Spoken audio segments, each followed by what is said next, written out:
September 1st, 1968, in the Nile Delta town of Kafr el-Sheikh, Egypt, Mohamed el-Amir, Awad el-Sayed Atta, grew up in a disciplined and conservative household. His father, a lawyer, held high expectations for his son and often imposed strict rules. Atta was quiet, studious, and deeply introspective, a young man who seemed destined for a stable, respectable life. In 1985, Atta graduated from Cairo University with a degree in architecture, where he demonstrated both talent and ambition. His keen interest in urban planning and modernization led him to pursue further studies abroad. In 1992, he moved to Hamburg, Germany, where he enrolled at the Technical University of Hamburg-Harburg to pursue a degree in urban planning. It was in Hamburg that the seeds of radicalization began to take root. Atta's initial years in Germany were marked by isolation.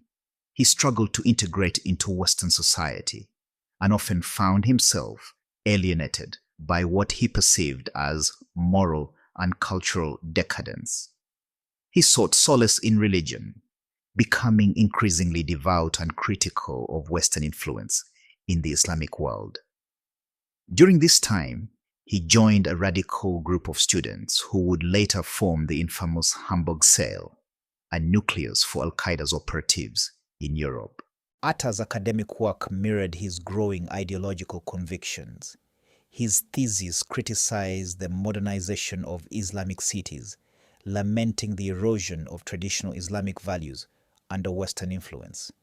By the mid-1990s, his disillusionment had turned into resentment, and he began forging connections with like-minded individuals who shared his extremist worldview.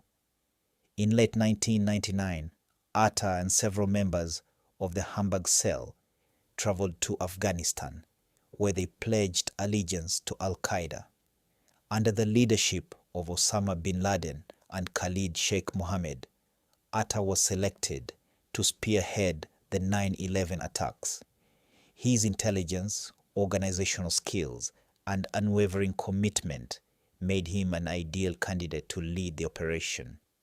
By early 2000, Atta and other members of the Hamburg Cell entered the United States. Posing as students, they enrolled in flight schools to acquire the skills necessary for their deadly mission. Atta, in particular, took flight training in Florida, focusing on piloting large commercial aircraft. Despite his aloof demeanor, he was meticulous in his preparations, leaving behind few traces of his plans. As the leader of the operation, Atta coordinated the activities of the other hijackers. He was instrumental in logistical planning, including travel arrangements, securing funding, and maintaining communication with Al-Qaeda leadership. His disciplined and methodical approach ensured the group remained under the radar. On the morning of September 11th, 2001, Atta boarded American Airlines Flight 11 at Boston's Logan International Airport. As the ringleader of the attack, he took control of the cockpit alongside other hijackers. At 8:46 a.m., Flight 11 crashed into the North Tower of the World Trade Center, marking the first strike in a coordinated series of attacks that would claim nearly 3,000 lives.